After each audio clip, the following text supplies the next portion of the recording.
Provinsi Riau, Saudara. Jadi gini, saya dari kemarin saya sampaikan kan, saya nggak terlalu nyaman dengan istilah-istilah new normal, PSBB, apapun lah nama istilahnya.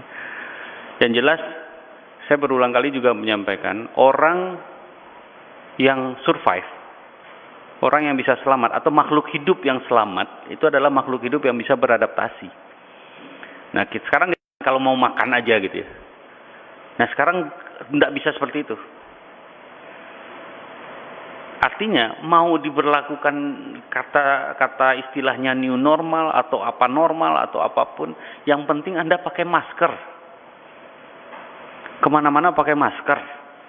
Sering-sering cuci tangan. Hindari kerumunan. Cukup 3 itu aja. Nah, kita kan dari awal tidak mengenal lockdown. Kecuali kalau kita mengenal lockdown. Makanya kan antara PSBB dan tidak PSBB, new normal ataupun tidak ada new normal, perbedaannya kan nggak terlalu kentara sebenarnya.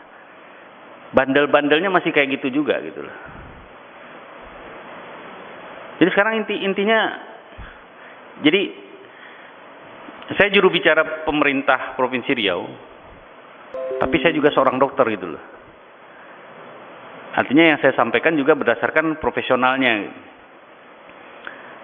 Bukan berarti new normal terus kita bisa berlaku seenaknya. Terus kemudian kita kembali lagi ke pasar. Kita sholat berjamaah di mana. Bukan seperti itu maksudnya. Ada protokol-protokol kesehatan yang kemarin juga saya sampaikan. Apapun kegiatan kita sekarang nih, sosial, ekonomi, budaya, agama, pendidikan, yang nomor 1 di atasnya adalah protokol kesehatan. Baru sesudah itu bercabang ke bidang-bidang tersebut. Baru kemudian ada detailnya. Nah, ini harus disamakan persepsi kita bersama. Sekarang persepsi di masyarakat kan nggak seperti itu. Begitu pemerintah menyatakan PSBB tidak lagi berlaku, atau misalnya pemerintah kota menyatakan kita sudah baik-baik saja, atau bukan seperti itu. Bukan semuanya berjalan baik-baik, bukan seperti itu. Kemarin Bapak Gubernur juga menyampaikan hal yang sama, dan ini harus ditekankan. Dan saya ingin media itu menekankan hal ini, bukan PSBB tidak berlaku lagi yang ditekankan. Tapi yang perlu ditekankan yang 3 tadi, pakai masker. Kalau nggak pakai masker Anda ditangkap, nah gitu, itu harusnya seperti itu. Harus ada hukuman mestinya kalau orang yang nggak mau pakai masker. Karena sudah 3 bulan disosialisasikan dan nggak perlu juga pakai masker ini. Pakai masker bedah, masker kain biasa pun boleh. Nggak ada kain, baju pun boleh diginikan. Jadi intinya sekarang kita bertanggung jawab nggak terhadap diri kita sendiri, terhadap diri kita, terhadap keluarga. Kalau sayang keluarga kita, pakai masker. Karena kalau nggak, Anda nggak pakai masker, terus di luar Anda berkeliaran, ada orang kena, terus Anda bawa pulang ke rumah. Nanti kalau anaknya sakit, jangan protes gitu loh. Kok bisa kalau sebelumnya bandel gitu. Jadi jangan berpikir ini buat petugas kesehatan, bukan buat pemerintah, bukan buat saya, Anda, keluarga kita sendiri gitu. Ya?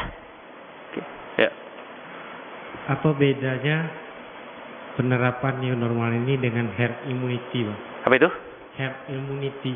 Herd immunity yang kayak gini.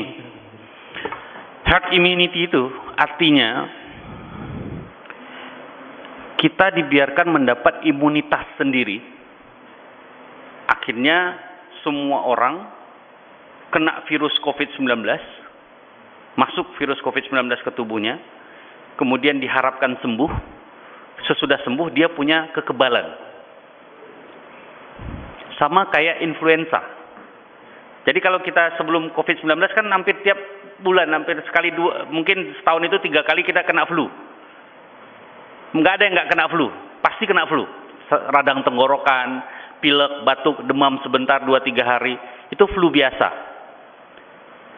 Artinya kita semua ini sudah pernah kena flu biasa, dan kemudian ada kekebalan di tubuh kita, sehingga begitu flunya, virus influenzanya masuk lagi, kita bisa melawan tanpa obat. Itu namanya herd immunity. Nah, permasalahannya COVID-19 tidak bisa dilakukan seperti itu. Karena kalau COVID-19 kena kepada orang tua kita, kakek kita, paman kita yang umurnya di atas 60 tahun, 80% mereka meninggal. Artinya kalau kita bebaskan ini, biarkan kayak yang melakukan seperti ini adalah negaranya Swedia. Swedia tidak mengenal social distancing atau physical distancing dari bulan Maret, April, dan Mei awal. Mereka biarkan, mereka harapkan masyarakatnya kena semua, kemudian kebal. Ternyata hal yang mereka lakukan menimbulkan dampak yang luar biasa. Angka kematian Swedia termasuk paling tinggi di dunia. Angka kematian Swedia itu hampir mencapai 14%, 13% lebih. Artinya dari 100 pasien COVID, 13 meninggal.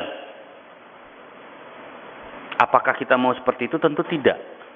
Karena nanti yang berisiko bukan yang ini, yang umurnya di bawah 60. Yang berisiko siapa? Ya orang tua kita, kakek kita, nenek kita.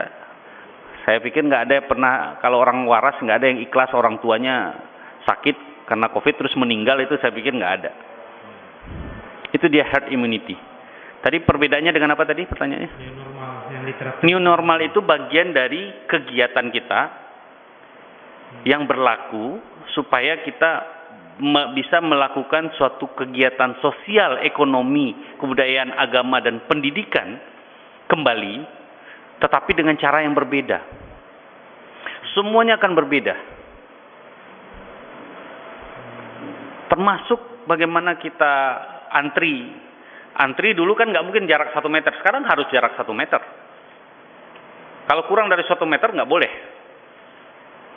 Nah sekarang masalahnya, yang jadi masalahnya, dari tadi pagi saya heboh di media sosial mengenai sholat Jumat. Mana Jumat hari ini nih? Karena sebenarnya udah nggak PSBB. Apakah sudah boleh? Sekarang logikanya, jumlah kasus positifnya masih ada terus. Saya nggak tahu, misalnya kalau saya ikut tadi sholat Jumat di masjid berjamaah dengan cara yang normal, cara yang sebelumnya, yang rapat-rapat, saya nggak tahu sebelah saya positif atau enggak. Kalau seandainya dia positif, kebetulan daya tahan saya kurang baik, saya bawa pulang itu penyakit. Kemudian ada orang tua saya, ada nenek saya, ada kakek saya bersalaman, saya serumah dengan dia misalnya. Kemudian dia sakit, jangan sesali. Jadi kalau misalnya kita sakit, jangan sesali, itu bukan ulah siapa-siapa. Mungkin akibat ulah kita sendiri, kita nggak pakai masker, kita lupa cuci tangan, kita lupa segala macam, kita nggak lakukan social distancing. Kayak ngasih khutbah saya jadi. Yuk, lanjut, silakan. Ada lagi? Ada lagi? Udah? Terjawab kan? Oke, makasih. Assalamualaikum warahmatullahi wabarakatuh. Kasih dok. Ya. Lama-lama jadi